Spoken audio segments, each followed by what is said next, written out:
वाद कुठेही नाही, कशाचाही नाही. अरे आवडेल आवडेलचा प्रश्न नाहीये. उद्धव साहेब नाव ठरवतील.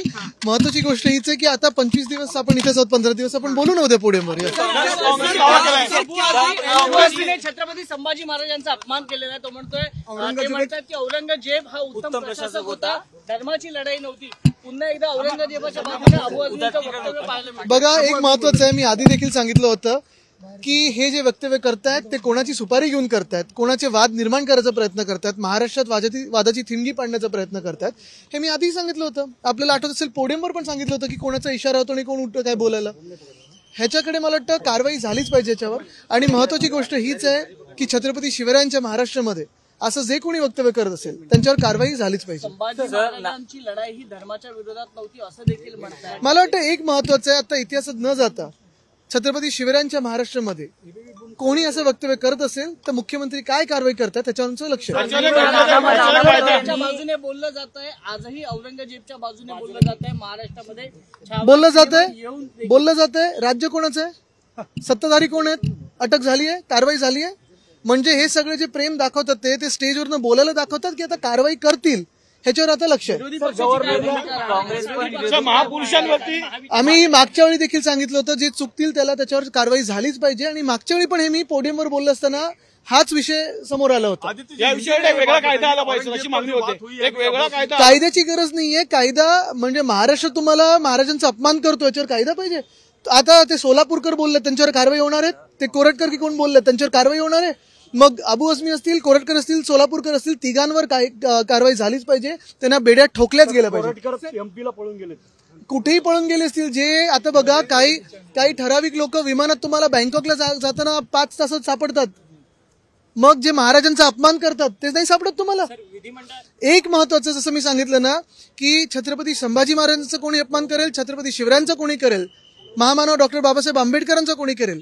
जी प्रथा कोश्यारींनी इथे पाडलेली होती, जे राज्यपाल होते आपल्या सगळ्या महापुरुषांचा अपमान करायचा, ती प्रथा हे भाजप आणि भाजपची जी सुपारी घेतात ते चालू ठेवतात पुढे.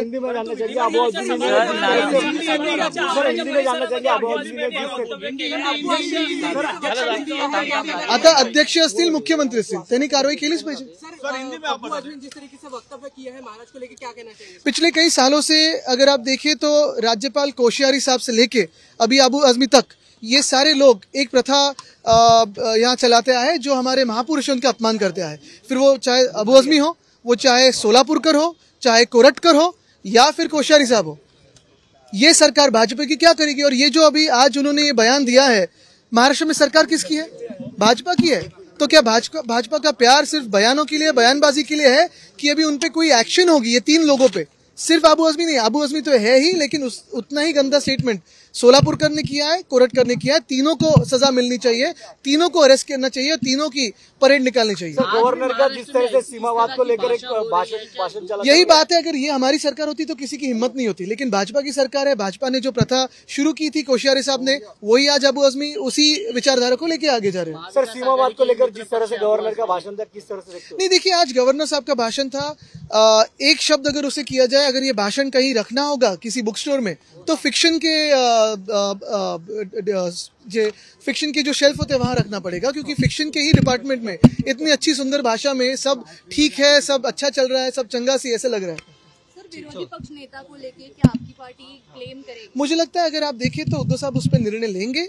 लेकिन सबसे अहम बात यही है जो मैंने की अभी कि महाराष्ट्र में, छत्रपति शिवराय के महाराष्ट्र में, शाहू फुले अम्बेडकर के महाराष्ट्र में अगर कोई बयानबाजी करे, फिर वो चाहे छत्रपति संभाजी महाराज के खिलाफ हो, छत्रपति शिवाजी महाराज के खिलाफ हो, महामानव डॉक्टर बाबा साहेब आंबेडकर के खिलाफ हो, भाजपा क्या एक्शन लेगी.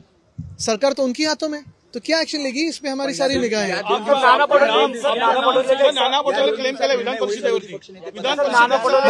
बघा मी कुठच्याही त्यांच्या अंतर्गत विषयात जाणार नाही. विधान परिषदेचे आता विरोधी पक्षनेते अंबादास दानवे साहेब आहेत आणि खालच्या हाऊसमध्ये देखील आम्ही चर्चा करून आणि उद्धव साहेब जे नाव ठरवतील त्याच्यावर पुढे देऊ. मला वाटतं देश विदेशातील प्रत्येक घडामोडींचे लाईव्ह अपडेट मिळवण्यासाठी आता साम टीव्हीच्या सर्व सोशल मीडिया प्लॅटफॉर्मला लाईक, फॉलो आणि सबस्क्राईब करा. तसंच सर्व नोटिफिकेशनसाठी बेल आयकॉन प्रेस करायला विसरू नका.